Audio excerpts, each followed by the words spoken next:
A few days ago, I decided to buy a few shooting targets from the dodgy website that is Temu. Now, I'm not sure if that was a good thing that I brought from there or not, but these targets were dirt cheap. Now, if you don't know what Temu is, it is a shopping website where you can buy products at a very, very low price. I'm not going into this with high expectations. The first one from the box, it says something or other. It says Wings WinMax or something. And it comes with an Allen key and some screws, which is good. One thing I must specify is they didn't say whether or not these targets were for air guns or rimfire rifles or proper firearms. I can guarantee that this is not rated for firearms. It's tinny as shit. So it just seems like it's made of probably stainless steel. On a positive note, it gave me one extra screw. These bloody screws will break, I can tell you that. So that's the wee target. Nothing too flash, nothing too special. Right, up next. Can't remember what this one is. Let's open it. Oh, okay. I thought it was going to be a lot bigger than this, but there it is. I don't know, this might survive, this will survive the air rifles, easy. 22, maybe. Might bend these a wee bit up top, but I think it'll be alright. The only disappointment I have in it, that it is a lot smaller than I thought. That's something. Next is the Tactics Training Target. Now I have one of these, but not this one from Temu. I have a proper one. Proper one will also probably be made in China. Cut that, and open it. Okay, it looks alright. It looks better than I actually thought it would look. Again, I thought this was going to be bigger. I have a feeling most of these are intended for air guns. Sorry if you can hear the wind in the background, it's starting to give a good blowy around here. Right, so what we're going to first do is we'll start off with this one. We'll shoot it with an air pistol, then I'll go to an air rifle. They're both 177. Then I go to a 22 subsonic round, and I also think I brought some 22 standard velocity as well. If it survives that, we then go to the 22 Magnum. Right, we'll do the first target. So the air guns I'll be using is this Hatson something and this Crossman air pistol. So to load this thing, just pump it. You can do it 3, or you can do it all the way up to 10, but for this test we better just do 10, eh? Then open your bolt, put your pellet in, and it's ready to fire. Surprisingly enough, there's only a slight dent there. We'll see how it goes with the air rifle. This wee air rifle here, I've had since I was a youngin'. It shoots pellets at about 1,000 feet per second, so about 400 feet per second more than that air pistol does. Alright, here we go. Okay, have a look at that. There's a more significant dent in that. You could still use it, but I have a feeling these are only really good for airsoft guns. Should have put that on the ad, shouldn't I? Now we're just going to go straight up to the rifles. So we've got 22 long rifle and 22 Magnum, like I said before. And I think the other two targets will just go straight to 22 LR and 22 Mag, because that wee crappy wee tinny one was able to stand up to the two air guns, so we'll just do that. So the first rifle we're using is the CZ452, perhaps my favourite rimfire rifle I've got, or in the top 2 along with the next one I'll show you. And since I'm shooting subs, why not put a giant suppressor on the end of it? So since we're on to the proper firearms now, I thought better off scoot back a wee bit. I think that may have worked. I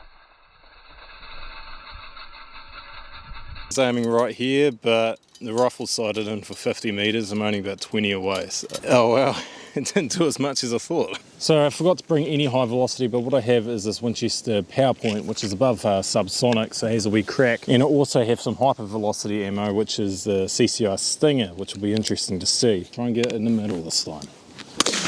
Holy shit. Okay, the middle piece is no longer there. If we come have a look here for a minute, you'll see the actual middle piece is gone and landed over here, but no hole. Interesting. We still have the rest of the target to shoot, so we'll continue with that. Hypervelocity ammo is actually pretty interesting, but don't quote me on this. Apparently after, I think it's about 100 meters, they are not as accurate because they are so light. And because they were going so fast, don't quote me on that, I might be talking out of my arse a wee bit for that, but that's just what I heard. The wee square piece on the target, the aim at, the wee target flippy thing, just disappeared. So we will shoot the base part. So if we have a look here, and yeah, the square's disappeared and there's a giant hole in it. No need to test it with the 22 Magnum, we already know what's going to happen. On to the next ones. So for this one, we'll go subsonic, skip the power point, and then we'll go to the 22 Magnum, okay? Good. So the target I shot was this one, and oh, it's got a dent in it. Maybe my hopes were too high with this one. So up now, just as the wind picks up and blows my bloody mullet in my face, we are now doing the hypervelocity from the 22 long rifle at this target, which has already disappointed me, may I just say. I missed. As we can see, the top has just disappeared. And here it is, and I nicked the side of the pig, but I gave it a good dent. So is this rifle worthy, or rimfire rifle worthy, this target? Well, let's see if the 22 Magnum decides. CZ512, it is my favourite firearm here. Got it. So coming up, the top has disappeared. Oh, it's all the way at the back here. And no surprises there, there's just a hole straight through it. So 22 Magnum worthy, so nope.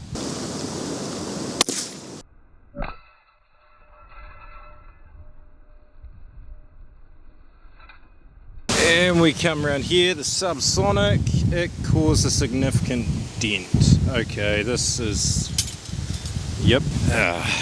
So now time for the hypervelocity, and I'll admit that I have no hope for this target. I was sort of hoping that this one would be good, but well, only one way to find out.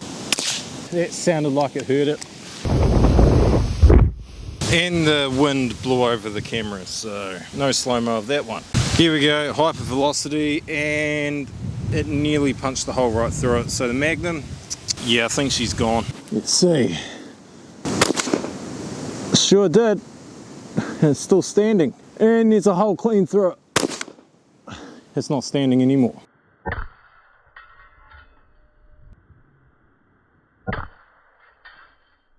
And here it is. I shot this one once, there is a hole straight through it, and I shot this one here once and there's a hole straight through it. So yeah, not good. So what is my honest actual opinion of these targets? Well, I could lie to you and I could say they're good for this reason, good for that reason, or whatever. The fact is, these look like, especially this one, it should be able to put up with a rimfire rifle, such as the 22 long rifle. But as you can see, even subsonic 22 long rifle rounds made a dent and damaged the target. This shouldn't happen. This one, sure, as soon as it came out of the box, it looked like it should be just for airsoft. It struggled against the air rifles, and the air pistol was only shooting at about 600 feet per second, so not really enough to even break a coconut. This one, exactly the same as the big one. It should have been able to withstand it, but it didn't. It just broke and got damaged with subsonic 22 long rifle rounds. They are junk. I didn't expect them to be good, I'll admit that. I expected these targets, especially the two black ones, to be able to put up with a subsonic 22 long rifle round, but it just didn't. It is disappointing. They're dirt cheap. There's nothing much else to say about it. They're both all probably going in the trash unless I want to use these two just for air rifle targets. But I have better ones that were also made in China that are able to withstand high velocity 22 long rifle rounds, and those other Chinese ones are able to withstand even hyper velocity 22 long rifle rounds. These are more dangerous to the user than anything, so don't buy them. They are junk. Anyway, thank you all for watching. I hope you like this style of video more, or the same amount. Please give a like, give a comment as well. Share this video with your mates. When I get to 10,000 subscribers, the mullet will get cut off. If you like it, I'm sorry, but that's the deal I'm gonna make. And once again, thank you and goodbye.